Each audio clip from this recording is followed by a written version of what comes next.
So, we are back with another episode today. So, today we'll be talking about dealing with the fear of math. A lot of students have anxieties and fear when it comes to learning of the subject called math. But what do we do about it? Do we really put in efforts to learn it in a better way? Or do we just tend to skip it and then we are like that it's very tough for us or it's difficult for us and we just leave it? So, guys, since you're here today, before I begin this discussion with you as to what we should do and what are the anxieties and the fears that maths gets in the students, I would just like to give a brief introduction about you two. Actually, you guys can only introduce yourselves. So, first, we'll go with Chitransh. So, hi, Chitransh. Could you please Hi. give a small brief intro about yourself to our audiences out there? Yeah, so my name is Chitransh and I am a junior digital marketing analyst working with igebra. Okay, Rekha. Yeah, hi, I'm Rekha and I am the Business Development Executive with igebra. All right. So, guys, today we are here to discuss on a very general grounds as to what fears students entail when it comes to learning math. We'll be taking this particular topic, dealing with the fear of math in detail in the coming episodes, where we will be describing in detail and explanatory things about what are the fears and what can be done for them. But today, just to give a brief, quick start, I would like you guys to give me your inputs as to what do you feel when students get fear and anxiety about the math exam. They're not able to sleep one night before the exam. There are palpitations, there's sweating, there's so many things that tend to happen. So what's your take on it? Chitransh, let's begin with you. Please enlighten us on this particular topic. Okay, so what I think is like, when do you remember like whenever the maths exam is nearby, our heartbeat used to race, like it's Yeah. beating it so fast, and we used to get butterflies in our stomach, right? So this is the only reason because the fear of maths is arithmophobia. Arithmophobia is nothing just a fear of maths that is known as problem of math anxiety. It comes from, you can say, that lack of creative teaching techniques, right? Because of which the kids have to by heart it, remember it, and apply it, and then just they move on from that, right? And people used to think that maths is very hard, but they do not realize that there are several ways to solve a single problem, right? Like suppose for example, I will give you example, like if we are stuck in a traffic jam or we see there is a traffic jam ahead in the road, we used to you take a u-turn and take a shortcut from where we can reach our destination much more earlier, right? So similarly, if people are facing any issue by solving a math problem and they are finding a stuff, they can go for a easier techniques, right? They can solve it very quickly. The third point which I will put a light, I like to put lights on it is, suppose if a kid is getting a question from ratio and proportion, and he is not having his concepts clear in fractions, percentage, then how he is going to solve a higher level questions of mathematics? At that time, only two solutions he is having, that is putting the formulas and getting the right answer. Otherwise, forcefully mugging up or remembering it and just have to apply it in the examinations, right?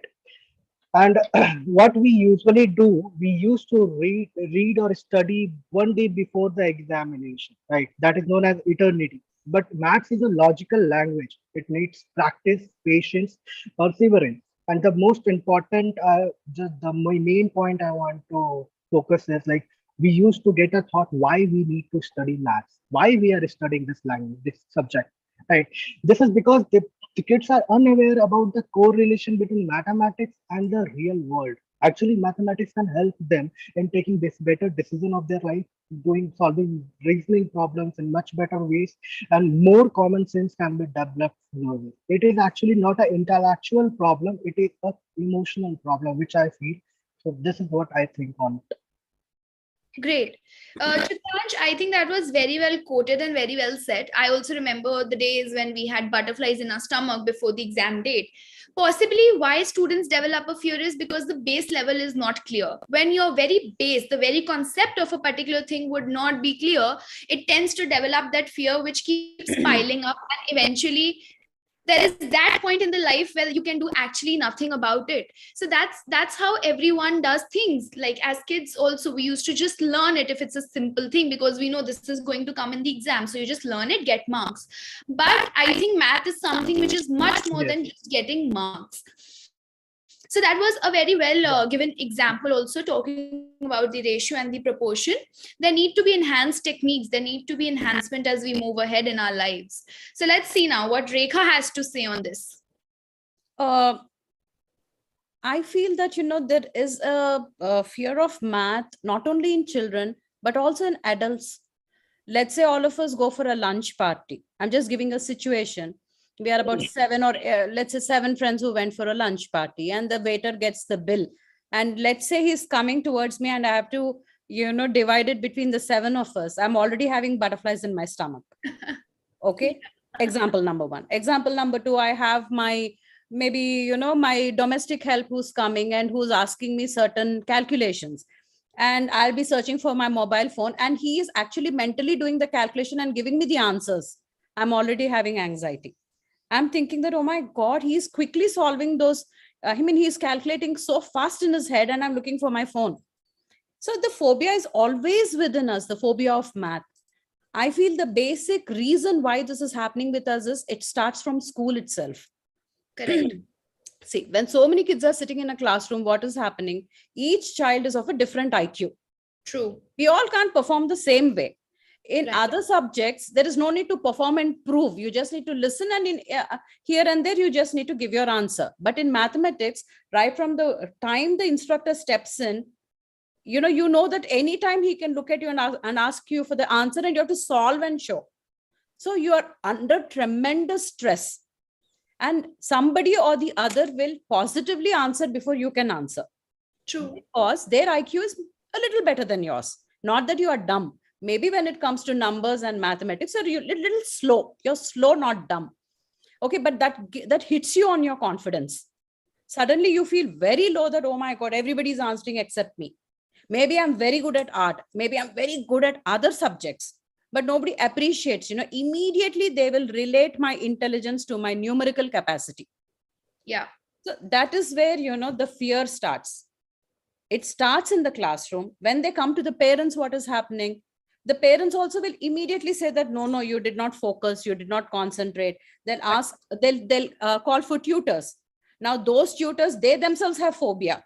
So because a person who's already having a phobia, the statements that they give is, see, this is a very difficult chapter, you better focus on it. The moment they use the word difficult, which means in their subconscious mind, they're still scared of the topic. Now they rub their fears onto the kids' head. Parents are rubbing their fears. Tutors are rubbing their fears. Obviously, this is a ripple effect. Every child has that butterflies all the time. And True. research says that somebody who's having math anxiety, in their head, they feel like some physical injury is going to happen with them. So this is a very stressful situation. I think it needs more focus. Yeah. So I think that was very well said, that the base is developed as such that the difficult chapter is going to come, or whatever it is that they need to pay more attention. It already entails 25% of the fear in the child's head. Yes. And the child tries to put in effort, but possibly cannot do it because of so many other psychological reasons. And another point was very well put in, that the IQ level differs. So let me tell all of you, no one can have zero IQ according to psychology. That's not possible.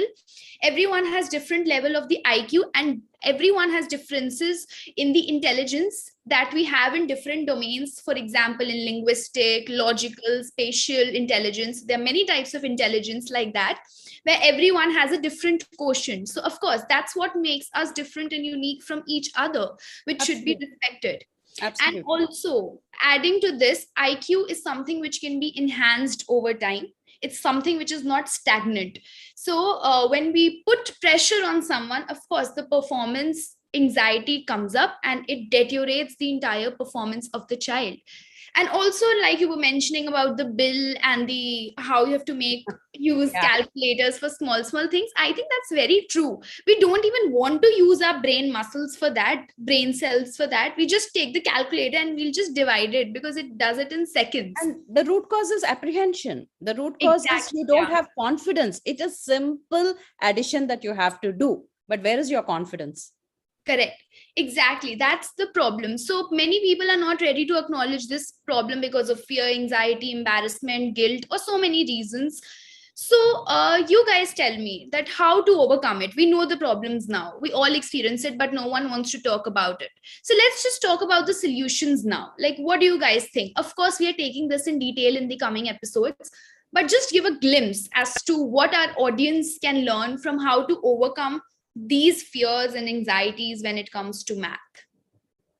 I will give the parents' perspective. First of all, parents need not empathize with their kids when they say that they're unable to do math. Let's assume I have a child who wants to learn how to ride his cycle. I Okay. need not empathize. All that I need to do is support him and Right. help him to ride the cycle. True. So parents need to support students or kids to learn mathematics. They need not sympathize nor empathize. That is my take. Correct. Okay. Well said. Chitransh? Okay, as I said, a lack of creative techniques of teaching. So if the classroom classes are so creative, the kids are learning and enjoying the classes, interactive. So they're not having a fear or hesitating and asking questions. They are open to it, right? They are exploring mathematics. They are playing with numbers instead of Correct. feeling like if I will not be able to solve it, what parents or teachers are Hmm. going to say about me? Right. Oh, I will get failed in exam. So the level of anxiety increases like this, and we can overcome it by making them comfortable by taking our classes with those teachers who actually teach it in a very creative manner, right? So that the students' grades can also increase, his or her confidence can also boost, right? So that's why gradually the kid will start feeling interest in mathematics, and you will find that he's solving math problems the whole day sitting at his on his table and chair, right? So I think that. Yeah. Great. All right. So, kids and parents out there, I would just like to conclude this by saying that there's nothing which is impossible. The word impossible, if you break it, it itself means I am possible. So, just walk on those grounds and work for our problems. There's nothing to be ashamed of or to be fearful about. Let's just all come up with one another's problems and try to solve them. It can be in any domain. So, why not work on them and improvise our skills? So we'll be coming with the fears in the next episode now, where we'll talk about some of the major terminologies when it comes to fear about math. So stay tuned with us, and thank you, Chitransh and Rekha, for being there. I'll see you guys tomorrow. Bye-bye. Bye.